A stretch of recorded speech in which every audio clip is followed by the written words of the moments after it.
So what you need is some application ini and VS Code ini.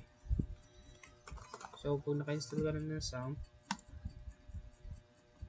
open mo lang ang SAMP, then make sure na naka-start Ininto ka.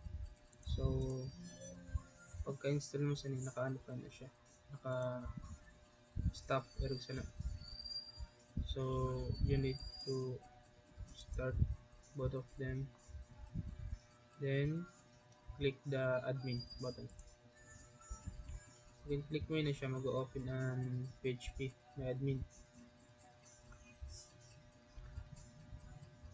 Ngayon unahin natin ay pag-import sa database.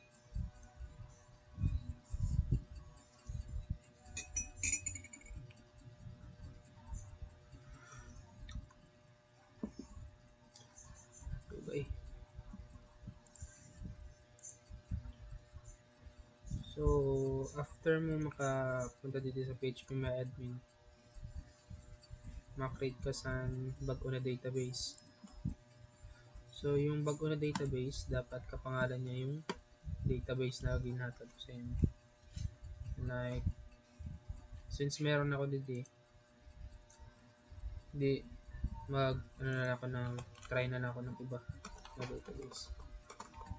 So mag-create ako ng database name, then click the create button. Now, meron na 16 na. 1, 2, 3. Okay. Yan.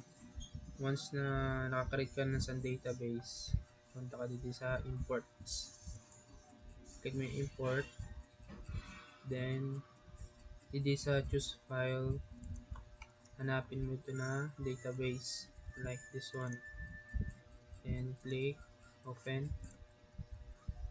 Then, scroll ka sa baba. Then, click import. Mag-import na siya.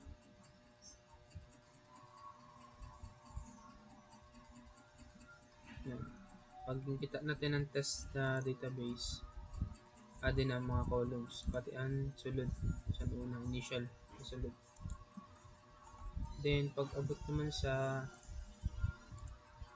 file, so, for example,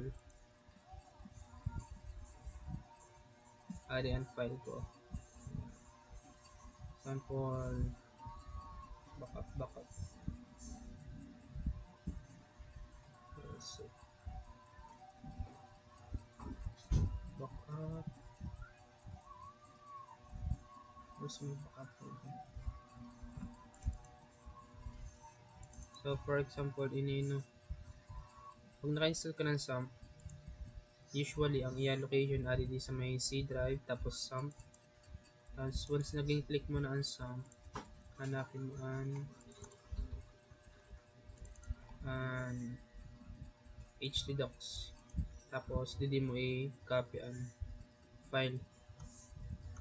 Kung nabutang mo na dyan, okay na ito.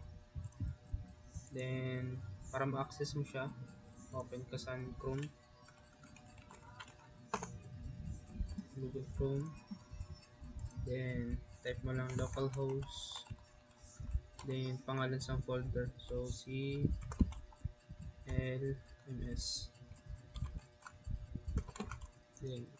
Then, enter.